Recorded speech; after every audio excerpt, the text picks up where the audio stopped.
அன்பு குட்டீஸ், ஒரு அடர்ந்த காட்டில் ஒரு சிங்கராஜா ஆட்சி செய்து வந்தார்.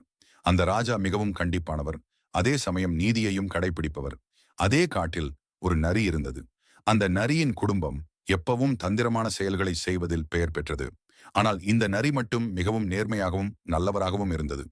ஒரு நாள் காட்டில் இருந்த ஒரு அதிசய கனி காணாமல் போனது. அந்த கனி மிகவும் சக்தி வாய்ந்தது. உடனே எல்லா விலங்குகளும் அந்த நரியைத்தான் சந்தேகப்பட்டன. நரியின் குடும்பமே இப்படித்தான் என்று மற்ற விலங்குகள் பேசிக்கொண்டன. ஆனால் நம் நரிக்கு இது மிகவும் வருத்தத்தை அளித்தது. தனது நேர்மையை நிரூபிக்க உண்மையான திருடனை தானாகவே கண்டுபிடிக்க அது முடிவு செய்தது.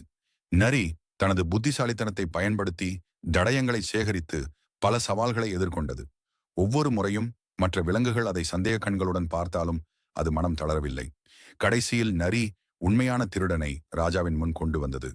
நரியின் விடாமுயற்சியையும் நேர்மையையும் கண்ட ராஜா அதை மிகவும் பாராட்டினார். குழந்தைகளே, இந்த கதையிலிருந்து நாம் என்ன தெரிந்து கொள்கிறோம் தெரியுமா?